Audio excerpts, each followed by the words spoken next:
આપ જોઈ રહ્યા છો જીટીપીએલ ગુજરાતી. જ્યોતિષ અને વિજ્ઞાનનો અનેરો સંગમ એટલે જ્યોતિષ ગુરુ डॉक्टर पंकज नागर. दुनिया में जो अदृश्य है वही सबसे बलवान है, जैसे कि स्वयं भगवान. ज्योतिष નમસ્કાર દર્શક મિત્રો, જ્યોતિષ એક વિજ્ઞાન કાર્યક્રમમાં જ્યોતિષ ગુરુ ડૉક્ટર પંકજભાઈ નાગર સાથે હું અશોક મોદી આપનું સ્વાગત કરીએ છીએ. અને કાર્યક્રમ જ્યોતિષ એક વિજ્ઞાનમાં પંકજભાઈ આપનું સ્વાગત છે. નમસ્કાર અશોકભાઈ અને નમસ્કાર મારા વાલા દર્શક મિત્રો. ગ્રહ યાત્રાની અંદર આપણે ધીરે ધીરે આહિસ્તા આહિસ્તા એક પછી એક ગ્રહને પકડીને એમના ગુણ, એમના દુર્ગુણ, એમની ચાલ અને એમની પૌરાણિક કથાઓ સાથે દોષ નિવારણ અને અસંખ્ય બાબતો સાથે આપણે આગળ વધી રહ્યા છીએ. એમાં આજે ભાવિના આ ભેદની અંદર જ્યોતિષ એક વિજ્ઞાન શોની અંદર શું ભેદ છે, શું ગૂઢ રહસ્ય છે, એની કેટલીક વાતો મારા પ્રિય અંકલ અશોકભાઈ, પ્રિય કેમેરામેન મિત્રો શૈલેષભાઈ, જોશીભાઈ અને ઝળહળતા પ્રકાશના કરતા હતા પ્રવીણ કાકા, એની સાથે આપણે આગળ વધીએ, જાણીએ કે તમને, મને અને સૌને આપણા અશોકભાઈ અંકલ શું ભેટ આપે છે. પંકજભાઈ, તમે ખૂબ સુંદર વાત કરી. અને ગત આપણે કેટલાક એપિસોડથી જે ગ્રહોની એક યાત્રા ચાલી રહી છે એનો ખૂબ સારો સંકેત આપ્યો. દર્શક મિત્રો, છેલ્લા ઘણા એપિસોડથી આપણે ગ્રહોનો એના નક્ષત્રોની વાત કરી રહ્યા છે. એ નક્ષત્રોનો કઈ રીતે ઉપયોગ કરવો, દરેક ગ્રહનો 3 નક્ષત્રો છે એની આપણે વાત કરી છે અત્યાર સુધી. અને પંકજભાઈ લગભગ બધા ગ્રહોની આપણે ચર્ચા કરી છે. અને આજે એક બાકી રહેલો ગ્રહ આપણે કેતુની વાત કરીશું. ગત એપિસોડમાં આપણે રાહુની ચર્ચા કરી હતી. તો પંકજભાઈ, છેલ્લે આજે કેતુની વાત કરી લઈશું કે એના નક્ષત્રો. અને જેમ તમે વાત કરી કે દોષ એના કયા છે, અથવા તો કયા એવા કાર્યમાં શુભત્વ મેળવી શકાય કેતુને નક્ષત્રનો ઉપયોગ કરીને, એની વાત કરીશું. તો આજે કેતુની વાત કરીશું. સૌ પ્રથમ તો અશોકભાઈ, મને એ વાતનું મારી 40 વર્ષની કારકિર્દીમાં એક મોટું આશ્ચર્ય થાય છે કે કેતુને નક્ષત્ર મંડળની અંદર પ્રથમ નક્ષત્ર જ ભેટ ધરવામાં આવ્યું છે, અશ્વિની. એ આશ્ચર્ય ન કહેવાય? એક બાજુ કેતુને મંગળ સાથે કંઈક 36નો આંકડો, અને બીજી બાજુ મંગળની રાશિ મેષ અને એમાં અશ્વિની નક્ષત્ર અને કેતુનું નક્ષત્ર. તમારું કયું નક્ષત્ર છે? મેષ રાશિ છે ને તમારી? ખબર નથી તો કે તમે તો મને ભરણી નક્ષત્રના લાગો છો. ગીત સંગીત ગાય છે એટલે શુક્રના નક્ષત્રમાં જ આવતા હશો. તો મિત્રો, આ એક મોટું આશ્ચર્ય છે કે કેતુ નક્ષત્ર મંડળનું પ્રથમ નક્ષત્રની માલિકી ધરાવે છે. અને એ નક્ષત્રનું નામ છે અશ્વિની. બીજું નક્ષત્ર એનું નામ છે મઘા. આ મઘા નક્ષત્ર જોવા જેવી પાછી વાત એવી છે કે જેને એ ગ્રહ સાથે 36નો આંકડો છે કેતુને, જેનું નામ છે સૂર્ય. અને આ સિંહ રાશિનું નક્ષત્ર છે. સિંહ રાશિ સૂર્યની થઈ, બિલકુલ. મેષ રાશિ મંગળની થઈ, સિંહ રાશિ સૂર્યની થઈ. અને જોવા જેવી વસ્તુ છે કે ભાઈ કેતુ યાર કેટલો ભાગ્યશાળી ગ્રહ છે. સાહેબ, માત્ર પૂંછડી હોવા છતાં પણ એની પૂંછડીની તાકાત એવી છે કે એ નામી ગ્રહોના નક્ષત્રમાં જેને બેઠો છે. મેષ રાશિ, જેમ મેં કીધું, મંગળનો માલિક છે. સિંહ રાશિ તો એનો માલિક સૂર્ય છે. એમાં બંને નક્ષત્રો, એમાં અશ્વિની નક્ષત્ર મેષ રાશિ, કેતુ પેલામાં મઘા નક્ષત્ર સિંહની રાશિમાં, એટલે કે સૂર્યની રાશિમાં. આ બંને રાશિ તમે જુઓ. ત્રીજું વળી પાછી જબરદસ્ત મોટી આશ્ચર્યજનક વાત, કંઈ થોડુંક વિચારવા જેવું. ત્રીજું નક્ષત્ર મૂળ. અરે યાર, ધન રાશિમાં આવવા જતો. તો ધન રાશિ કોની છે? ગુરુની. ગુરુની. તો કેતુએ એવું કેવું મોક્ષનું સ્થાન પ્રાપ્ત કર્યું છે કે એના નક્ષત્રનું વર્ગીકરણ માલિકી એવી રાશિઓને આપેલી છે કે જે ખરેખર અદ્ભુત છે.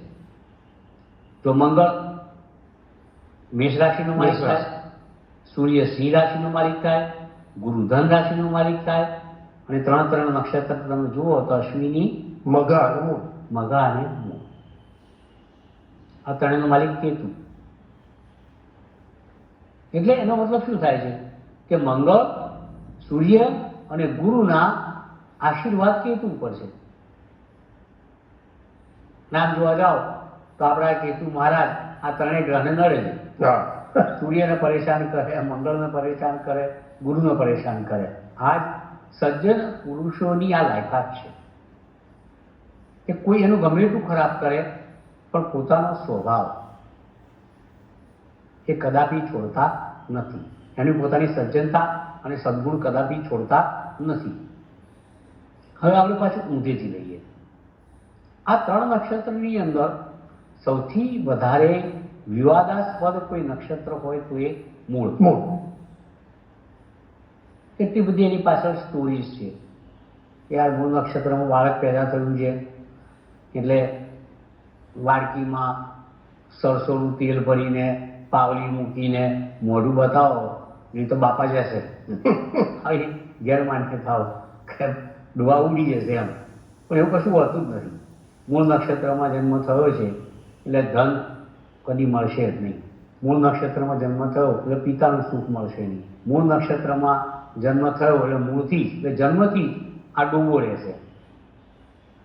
હા, આવું તો આપણે 100% શાસ્ત્રમાં ક્યાંક લખેલું છે અને એને એનાલિટિકલ બેઝ ઉપર લઈએ તો આજકાલ વિધિ વિધાન માટે આ મૂળ નક્ષત્રનો ભયાનક દુરુપયોગ થાય છે કે બાળક જન્મે ને જો મૂળ નક્ષત્ર આવ્યું તો મહારાજના દિવસો સુધરી જાય અને કુટુંબના દિવસો બગડી જાય.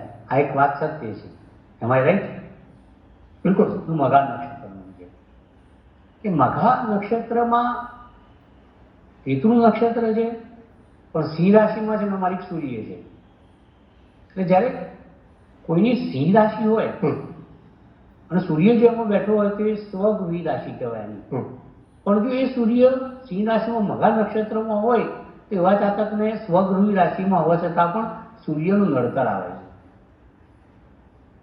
આ મઘા નક્ષત્રનો પાછો એક દુર્ગુણ. એવું અશ્વિની નક્ષત્ર મેષ રાશિનો જાતક હોય અને અશ્વિની નક્ષત્ર કેતુના નક્ષત્રમાં એનો જન્મ થયો હોય તો આમ તો કહેવાય કે ભાઈ યાર મેષ રાશિનો માલિક મંગળ અને એમનું મંગળ બેઠું સ્વગૃહી થાય. પણ મંગળ એમાં પરેશાન થાય. મૂળ નક્ષત્રમાં ગુરુ પરેશાન થાય, સિંહ રાશિમાં મઘા નક્ષત્રમાં સૂર્ય પરેશાન થાય અને અશ્વિની નક્ષત્રમાં મંગળ પરેશાન થાય કેતુ દ્વારા. હવે વાત પર આપણે એ આવીએ છીએ કે આ જે ત્રણ નક્ષત્ર છે અશ્વિની, મઘા અને મૂળ, જે ત્રણ કેતુના નક્ષત્ર છે. તો આવા નક્ષત્રવાળા શું કરવું જોઈએ?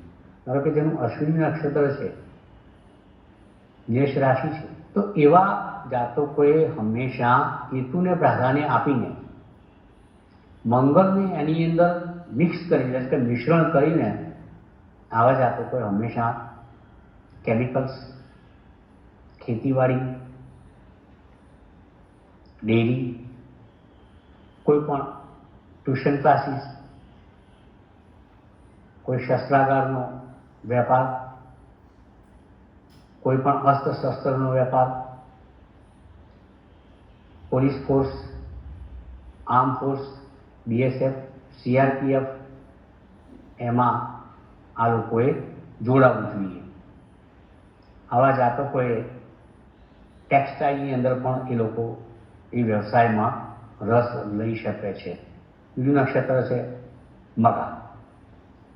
સિંહ રાશિમાં આવે છે, સૂર્યનો માલિક છે અને મઘાનો માલિક કેતુ છે. જો મઘા નક્ષત્ર સિંહ રાશિની અંદર સ્થિત હોય અને એમાં પછી સૂર્ય જો બેઠો હોય સિંહ રાશિમાં તો સૂર્યનું બળ વધી જાય. તો મઘા નક્ષત્ર થોડુંક દબાય, પણ મઘા નક્ષત્રના કારણે બળવાન સૂર્ય હેરાન પણ થાય. તો આવા સમયે શું કરવું જોઈએ? સીધી સરળ વાત કરું કે આવા જાતકોએ હંમેશા ઇલેક્ટ્રોનિક જે ગજેટ્સ છે એનો ધંધો કરવો જોઈએ. ઇલેક્ટ્રોનિક વસ્તુઓનો ધંધો કરવો જોઈએ. મોબાઈલ છે, પછી અત્યારે અવનવી ડિવાઇસીસ બધી નીકળી છે ઇન્ટરનેટની, વાયરિંગ છે, બલ્બ છે, ઇલેક્ટ્રોનિક્સ છે, ઇલેક્ટ્રિક છે, એ બધી વસ્તુઓનો જો ધંધો વ્યવસાય કરે તો મઘા નક્ષત્રવાળાને ઘણો ઘણો ઘણો લાભ થાય છે. કોઈ પણ વસ્તુનું મેન્યુફેક્ચરિંગ જો મઘા નક્ષત્રવાળા કરે તો પણ એનો લાભ થાય છે. અંતમાં મૂળ નક્ષત્ર.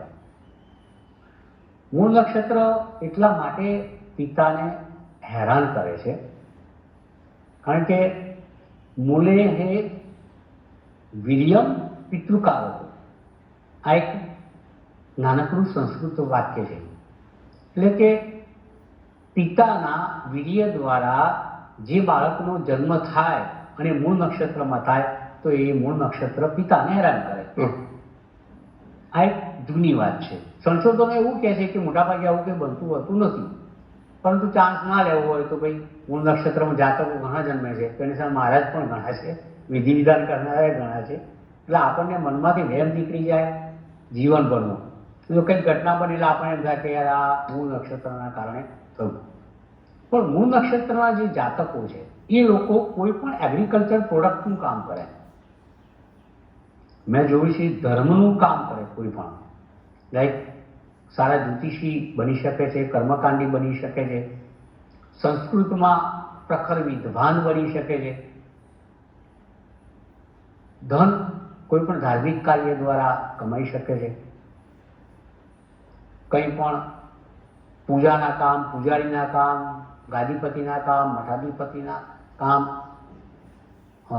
સત્સંગ, વ્યાસપીઠ પર બેસીને કથાઓના પ્રવચન, પ્રસાર, પ્રચાર, આ બધું મૂળ નક્ષત્રના જાતકો જો કરે તો એમને ચોક્કસપણે ફાયદો થાય છે એવું મારું અંગતપણે માનવું છે.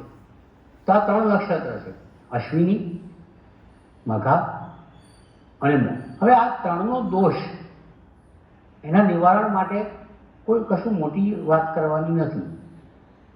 તો ભાઈ જો તમે અશ્વિની નક્ષત્રમાં પેદા થયા હો તો કેતુની સાથે મંગળની પૂજા પણ કરવી જોઈએ. જો તમે મઘા નક્ષત્રમાં પેદા થયા હો તો કેતુની સાથે સૂર્યની પૂજા પણ કરવી જોઈએ. જો તમે મૂળ નક્ષત્રમાં પેદા થયા હો તો કેતુની સાથે ગુરુની પૂજા પણ કરવી જોઈએ, કારણ કે રાશિના માલિકો અને નક્ષત્રનો માલિક બંનેનું મિશ્રણ તમે કરો તો રિઝલ્ટ યોગ્ય મળે. બિલકુલ. આવા જાતકોએ શું કરવું જોઈએ કે અલગ અલગ કાંડા ઉપર, લાઈક જમણું કાંડું છે તો અશ્વિની નક્ષત્ર હોય તો એ લોકો લાલ દોરો કરવો જોઈએ, અને ડાબા કાંડા ઉપર રાખોડી રંગનો દોરો પહેરવો જોઈએ. મઘામાં પણ રાખોડી રંગનો દોરો તો ડાબા કાંડા પર પહેરવાનો જ છે, પણ જમણા કાંડા પર કેસરી. કેસરી સૂર્ય છે. હા, બિલકુલ પરફેક્ટ બોલતા રહ્યા. તમારી વાતમાં તલ્લીન થઈ ગયો. અને મૂળ નક્ષત્ર હોય તો રાખોડી રંગનો દોરો, તો રાખોડી રંગની યાદ છે ને, રાખ કલર જેને એશ, કોઈ ઉદી કહે છે, કોઈ ભસ્મ કહે છે, કોઈ રાખ કહે છે, એશ અંગ્રેજીમાં કહેવામાં આવે છે. એ રંગનો દોરો પહેરવો જોઈએ અને જમણા કાંડા ઉપર પીળા રંગનો દોરો ધારણ કરવો જોઈએ. અશ્વિની નક્ષત્રવાળા છે એ લોકોએ કેતુ સાથે મંગળના મંત્ર જાપ પણ કરવા જોઈએ. મઘા નક્ષત્ર છે એ લોકો કેતુ સાથે સૂર્યના જાપ પણ કરવા જોઈએ. મૂળ નક્ષત્રના છે એ લોકોએ કેતુ સાથે ગુરુના જાપ પણ કરવા જોઈએ. બીજી એક વાત કે આ 3 નક્ષત્રમાં જે જાતકો જન્મેલા છે કેતુના નક્ષત્રમાં, કેતુ છે એ પૂંછડી છે બ્રહ્માંડમાં.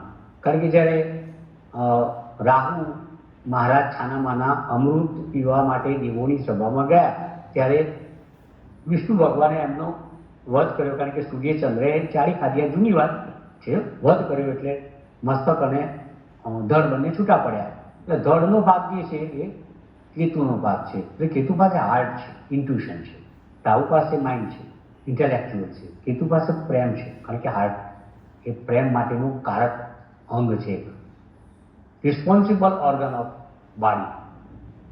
એટલે અહીંથી એની ઇન્ટ્યુશન થાય હૃદયમાંથી, અને પ્રેમ પણ ત્યાંથી પેદા થાય. તો તમે કેતુની પૂજા વધારે કરો તો તમે સારા પ્રેમીજન બની શકો છો, તમે લવેબલ માણસ બની શકો છો. એટલે કેતુની પૂજા કરવાથી કોઈ નુકસાન થવાનું નથી. આ નક્ષત્રમાં તમારો જન્મ હોય તો કેતુની પૂજા કરવાથી તમારે લાભ થાય. ચાંદીની ધાતુમાં લસણીનું પણ પહેરી શકો તમે, એક કેટસાઈ જેવું, જેને અંગ્રેજીમાં કેટસાઈ કહે છે. તમે હાથમાં લો તો આમ જાણે બિલાડીની આંખ હોય એવું તમને લાગે. આ લસણીનું પણ તમે સાચું રત્ન તરીકે ધારણ કરો ચાંદીમાં, તો પણ કેતુના અને કેતુના નક્ષત્રના આશીર્વાદ તમારા પર 100% ઉતરે છે એમાં મને લેશ માત્ર શંકા નથી. બીજો પ્રયોગ તમને બતાવું છું કે અશ્વિની નક્ષત્રમાં જન્મેલા હોવ તમે તો હંમેશા મંગળવારના દિવસે કપાળ પર લાલ ચાંદલો કરી નીકળવું જોઈએ. જો મઘા નક્ષત્રમાં તમે જન્મેલા હો તો હંમેશા કેસરી રંગનો ચાંદલો કપાળ પર સવારે કરવો જોઈએ. કેસરનો ઉપયોગ પણ કરી શકાય છે. મૂળ નક્ષત્રમાં જન્મ હોય તો તમારે પીળા રંગનો ચાંદલો કરવો જોઈએ. ભલે 5 મિનિટ રાખો, પછી ગર્ભમાં જોઈ અને મોડું વોશ બેસિનમાં ધોઈ નાખવાનું, કે નાવા ધોવા જાઓ ત્યારે ધોઈ નાખવાનું. છેલ્લી વાત કે અન્ન ગ્રહણ કરતી વખતે જે લોકોનું અશ્વિની નક્ષત્રમાં જન્મ છે એ લોકોએ મસૂરની દાળનું સેવન કરવું જોઈએ. જે લોકોનો મઘા નક્ષત્રમાં જન્મ છે એ લોકોએ હંમેશા ઘઉંના દાણાનું સેવન કરવું જોઈએ. અને જે લોકો મૂળ નક્ષત્રમાં જન્મેલા છે એ લોકોએ ચણાના દાળનું ફાડ્યું, આમાં આખો ચણો એ તો ગળામાં ભરાઈ જશે, તો એ ધ્યાન રાખજો. એનું અડધું ફાડી લેવાનું અને 1 ઘૂંટ પાણી સાથે ગળી જવું જોઈએ. આ વાત થઈ કેતુના નક્ષત્રો અશ્વિની, મઘા અને મૂળ. તો આ 3 નક્ષત્રમાં તમારો જન્મ હોય તો એના વિધિ વિધાન, એના ગુણ દુર્ગુણ, એના લાભ ગેરલાભ, એનું નિવારણ પદ્ધતિ, એની એક તમને સુપેરે ચર્ચા કરવા આપી છે. એક ખાસ વાત કરું અશોકભાઈ કે કેતુ એ મોક્ષનો કારક છે. કેતુ એ મોક્ષનો કારક છે. અને જો તમારી જન્મકુંડળીમાં એ 12મા સ્થાનમાં બેઠો હોય અને જો એમાં ભૂલે ચૂકે પોતાના નક્ષત્રમાં હોય, અશ્વિની, મઘા અને મૂળમાં, એટલે કે પહેલી રાશિ આપણી મેષ તમારી, પછી સિંહ રાશિ, ધન રાશિમાં પાછળ બેઠો હોય, આ નક્ષત્રમાં હોય, 12મા સ્થાનમાં હોય, તો કેતુ તમને આમ દિલથી બધું આપે છે. અને સાથે સાથે અંતમાં તમારી જે મૃત્યુની ગતિ છે એમાં એક મોક્ષ પ્રદાન કરે છે. મોક્ષ મેળવવો એટલે કોને કહી શકાય તમને કહું, કે જેમ રાવણનો વધ રામના હાથે થયો મોક્ષ કહેવાય, વાલીનો વધ રામના હાથે થયો એ મોક્ષની પરિસ્થિતિ કહેવાય. એટલે કોઈ અતિ પવિત્ર જગ્યાએ અતિ પવિત્ર માણસ દ્વારા ઈશ્વર ભગવાન સમાન કોઈ માણસ દ્વારા તમારા મૃત્યુનું નિમિત્ત ઊભું થાય અને વિના કષ્ટે તમે આ જગત છોડો, તેનું નામ મોક્ષ કહેવાય. મોક્ષ એટલે સાલ્વેશન. બીજો જન્મ તમારે લેવાનો નથી, એનું નામ મોક્ષ. કે ત્યાં તમારો આત્મા, તમારો સૂક્ષ્મ આત્મા, તમારો પાર્ટિકલ, તમારા આત્માનો અંશ એ પૃથ્વીના 5 મહાભૂત તત્વોની અંદર વિલીન થઈ જાય છે. એ કામ કેતુનું છે. તો કેતુ 12મા સ્થાનમાં બેઠો હોય તો આ એક અદ્ભુત ઘટના તમારે બની શકે છે. ચતુર્થ સ્થાનમાં આવે અને પોતાના નક્ષત્રમાં આવે તો જમીનને લગતા કેટલાક પ્રશ્નો ઉપસ્થિત કરે છે. જો 10મા સ્થાનમાં આવે, પોતાના નક્ષત્રમાં આવે તો પિતા અને વ્યવસાયને ક્યાંક પ્રશ્નો ઉપસ્થિત કરી શકે છે.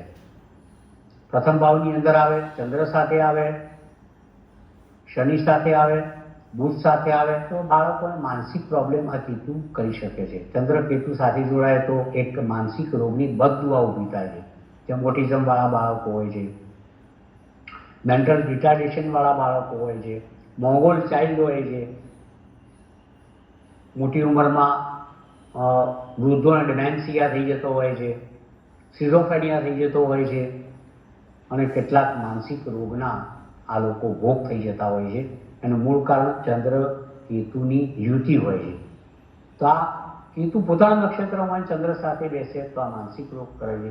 કેતુ પોતાના નક્ષત્રમાં હોય અને સૂર્ય સાથે બેસે તો પ્રતિષ્ઠાને, તંદુરસ્તીને હાનિ પહોંચાડે છે. કેતુ પોતાના નક્ષત્રમાં હોય અને મંગળ સાથે બેસે તો તમારા શૌર્યમાં, સાહસમાં ઘટાડો કરે છે, તમારા પુરુષાર્થના પ્રશ્નો ઉપસ્થિત કરે છે.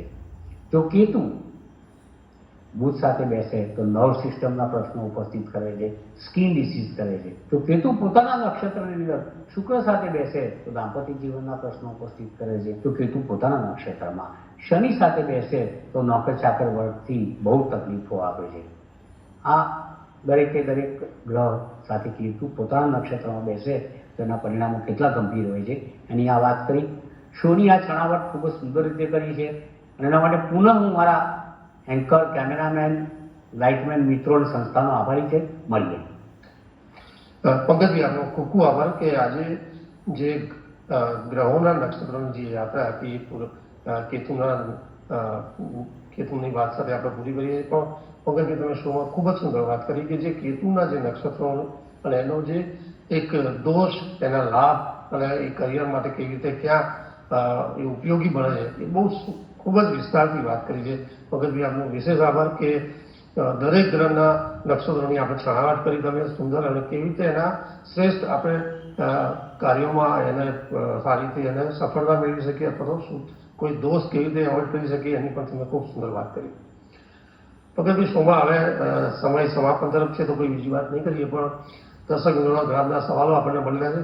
તો નેક્સ્ટ એપિસોડમાં દર્શક મિત્રો આપણા કેટલાક મળેલા સવાલોનો આપણે પંકજભાઈ સાથે સવિસ્તાર એમની સાથે માર્ગદર્શન લઈશું. અત્યારે રજા આપશું. નમસ્કાર. જ્યોતિષ એક વિજ્ઞાન. સીપ ઓફ ટીપ એટલે ટીપની એક ઘૂંટ, આજની ટીપ. દર્શક મિત્રો, ઘરમાં શ્રીમંતનો પ્રસંગ આવે, બહુ સરસ મજાનો આનંદદાયક પ્રસંગ છે. અહીં એક મારી ટીપ છે કે શ્રીમંત જ્યારે કરો ત્યારે પુરુષવારે કરજો, રવિવાર, મંગળવાર અને ગુરુવાર. જો શ્રીમંતનો પસંદ તમે બુધવાર કે શનિવારે લેશો તો આ બંને ગ્રહો નપુંસક ગ્રહો છે.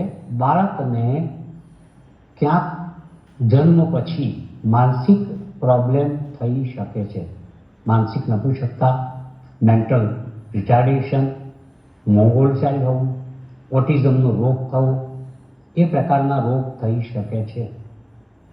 હા, સ્ત્રીવારનો અવશ્ય ઉપયોગ કરી શકાય, જેમાં સોમવાર છે, શુક્રવાર છે, એનો ઉપયોગ ચોક્કસ કરજો. કારણ કે પુરુષવાર એટલા માટે પસંદ કરતા હોય છે કે પુરુષ સંતાન આવે. પરંતુ હું હિમાયતી છું સોમવાર અને શુક્રવારનો, કારણ કે મને વધુ વાલી છે દીકરીઓ. નમસ્કાર. આજની ટીપ પૂર્ણ થાય છે. જ્યોતિષ એક વિજ્ઞાન. જ્યોતિષ એક વિજ્ઞાન કાર્યક્રમ અંતર્ગત સટીક ઉત્તર અને માર્ગદર્શન આપશે જ્યોતિષ શાસ્ત્રી ડોક્ટર પંકજ નાગ. આપ આપના સવાલોની સાથે પોતાનું નામ, જન્મ તારીખ તેમજ જન્મ કુંડળી સહિતની માહિતી વોટ્સઅપ કરી શકો છો અમારા આ નંબરમાં. આપના પ્રશ્નોના ઉત્તરો ડોક્ટર પંકજ નાગર આપશે. કાર્યક્રમ જ્યોતિષ એક. આપ જોઈ રહ્યા છો GTPR ગુજરાત. પાછા મળીશું ટૂંક સમય.